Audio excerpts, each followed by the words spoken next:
Someone asked me on TikTok what my favorite tools were, and I've been sitting with like what are my favorites. So I'm still gonna do that video, but I wanted to come on to just talk about my repurchase color pencils that I'm gonna do. And I'm sorry, I'm trying to get rid of this shadow that I see. So I pulled out the color pencils that can fit in this bowl. Um, my full size color pencils can't fit inside this bowl. So that's one of the reasons, like that's how I know when it's time for me to start looking at like what needs to be repurchased, because I stopped sitting it up in my color pencil container. I just throw them in here. Um, with my neo colors that are outside of the set that I have. And so I went through, and as you can see, I still have some that are in here, but my first step in deciding like what I'm gonna repurchase right now, like what's priority, I laid all of the little shorty baby pencils, out, and then looked at like which ones do I, feel like what's priority, you know. Do I have like duplicates of any of these pencils that I can kind of substitute or use, like what I have, and then come back and repurchase like what I prefer. And so these pencils were the ones that ended up getting put back into my little bowl. This one is a Holbein pencil. This one is a Derwent. What are these? These color chroma flows. That's what these are. The Derwent chroma flows, and then Karen Dash pencil. And so I have colors that are similar to these, but then also I have other mixed media products that if I run out of this, I can use that as a replacement. So these aren't a priority right now for me to repurchase. So they're going back in my bowl. So then I was like, okay, I know that I don't want to repurchase those right now. Like it's not a priority for those. And then these are two other color pencils that I really like and actually use quite a bit. But again, they're not a priority. Like I have two other orange color pencils. I also have some other mixed media tools that I can use in replacement of the orange. And also this blue, I really, really love. It's called Bondi Blue. And this is another one of these Derwent Chroma Flows. It's just this really pretty blue like that. Okay. So these are going to end up going back in the little container too. So this is my process. This is how like I justify what, what I can repurchase at the time, what makes sense, kind of based on priority. These are two of my favorite. Oh, my camera. Okay, these are two of my favorite color pencils. Um, this one is a lichen green. It's a Derwent Color Soft. And then this one is a Faber-Castell Polychromos in dark indigo. I really love these as well. And I love them so much. I already have duplicates. Like I already have pencils to replace them. I knew that I never, like, I don't want to be without these two. So I already, like, I have two of these, two replacement of these as well. So I already have, you know, restocks, repurchases for these. So I won't run out of this one. So these can go back in a little bowl with those other neo colors as well. Okay, so what do we have left, right? What do we need repurchase that comes out of that little small bowl? The first one is the smallest pencil ever in life. Let's see if it's gonna focus. Okay, this is a Kieran Dash, and y'all can probably see that. Don't mind my nails, they're horrible. Let's see. Okay, this is a Kieran Dash Dark Indigo 639. This is my favorite, one of my favorite color pencils. Clearly, it's the smallest little baby I've ever had happen in a color pencil. Like I said at the top of the video, I have a whole set. I have two sets of Prismacolor color pencils that I've had for years, and I've never used color pencils down to the nubs like this. Good morning, everybody. And so this is how we get to like why these are my favorite, or helping me to determine like what my favorite colors are, and then why I feel like it's time to repurchase them. So back to this. Okay, so this is the dark indigo, and that's what this one looks like. It's just a very dark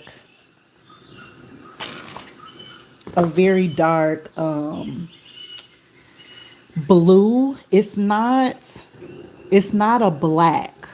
Um, but you see the difference in this, in the Faber-Castell dark indigo and then the Kieran Dash dark indigo, right? Like this one is more on the blue side and this one is more on the black side, but it's not black.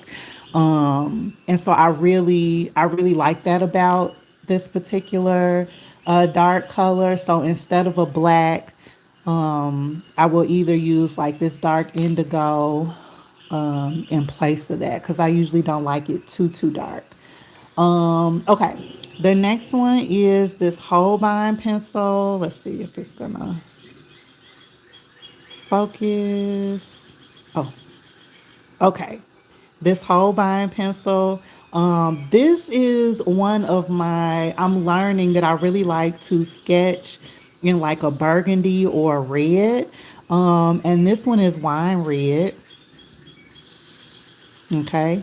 And I have fallen in love with Holbein pencils because they're like waxy. It's a wax base as opposed to the other kind of color pencil material. And so that's what the wine red looks like.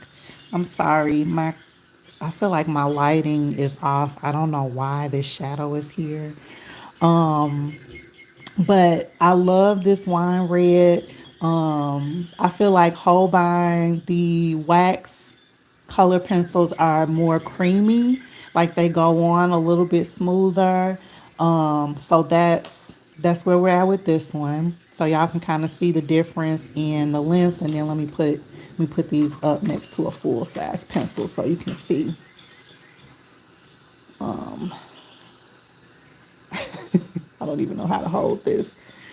Right. So that's how you can see like the size difference, right? Okay. I think that's enough of that demonstration. Okay. The third pencil that is coming up on my favorites that's gonna get repurchased is another Holbein pencil. If it's gonna focus. This is a color called Phthalo Green. And I really like this one. It's a very vibrant green. I want to say it kind of likens itself to like a neon green, but not really because there's more neonish greens. I hope that makes sense. But it's this very vibrant green that I love. So there's that one. And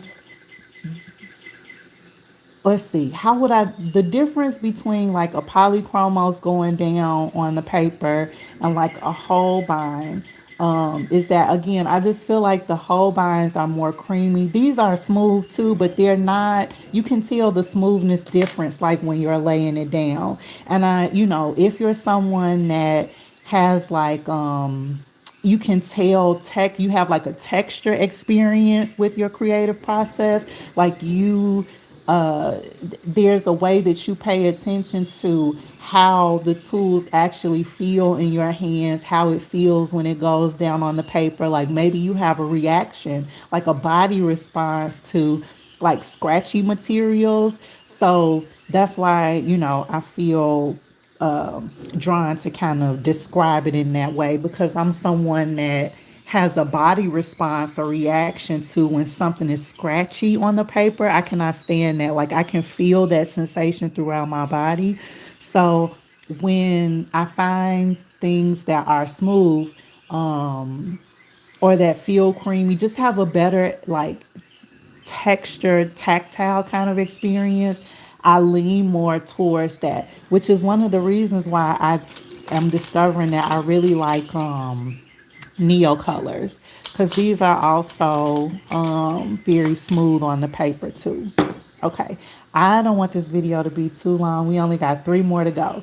The next one that I wanted to share with y'all that I plan on repurchasing is this Karen Dash pencil. And this one is called Blue Denims. Okay, Blue Denims. And it is another very vibrant blue.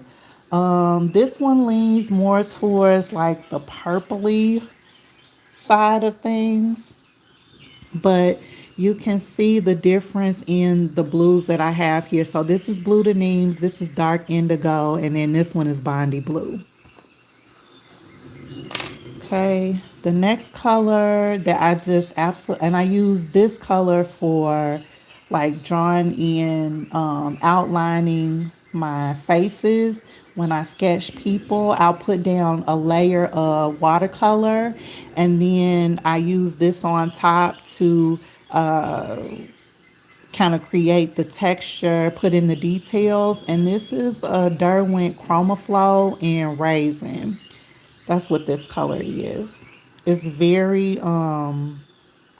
it's a very good skin tone color.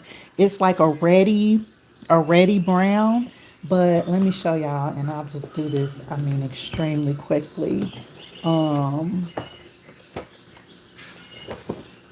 okay, here's an example of what making the details with this color, with this raisin on top of watercolor looks like, right? Can y'all see how I did the nose and then the eyes? I think I did the hair with a different color, but I outlined even a little bit of the hand here with this color. So that's what I use this raisin color for. I think that's the only. Oh, here's, trying to find an example. Here's a better example even. So I'll lay down, this isn't a watercolor. This is markers. These are markers. The face color is markers underneath here. And then I use this raisin color to do like the eyebrows, the nose, and then outline the hands and everything. So that's what that looks like. This is my favorite, one of my favorites. Okay. And the last one that we have as a favorite is another Holbein pencil. And this one is called Cork. Let's see if it's gonna focus. Nope. This is not gonna do it. Nope. Okay. So this is Cork. And it's a very light, pale, kind of warm beige color. And I love this one as well.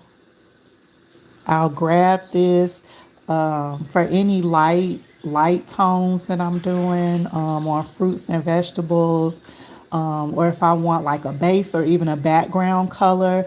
Like if I sketch like a flower, a lot of the times I will do the background around the flower with this color as a neutral.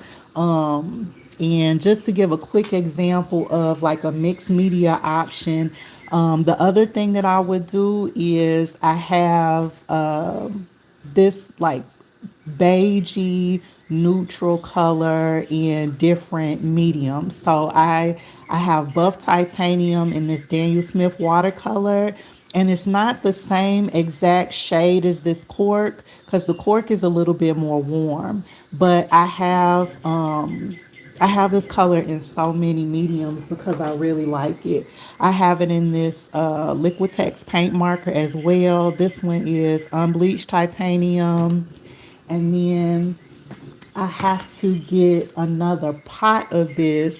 But even in my watercolor, this ecru beige is very similar to all of these colors and go back to cork, right? So again, like even if I decided that I wasn't going to repurchase this cork color, hi, even if I decided that I wasn't going to repurchase this color pencil in cork, I have it in these other mediums that I could still, as the example was, like if I sketch a flower and I want to do a background, I usually lean towards like this lighter color.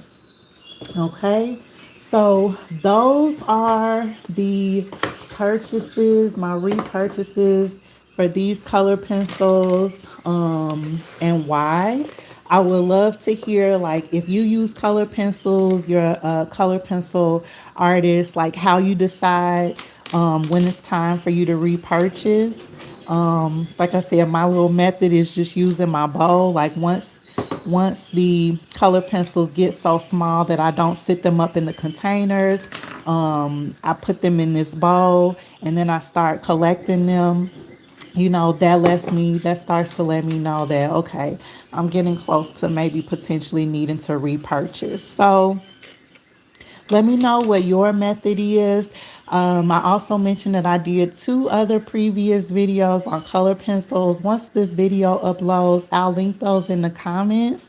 Definitely check those out. If you're someone else that is, you use color pencils, you want to get some ideas for maybe some different colors, or, you know, you wanted to understand a little bit more like what my process was, and then like I explained kind of the tactile experience of even the different types of color pencils. Yeah, maybe that was helpful. So I will see y'all on the next video.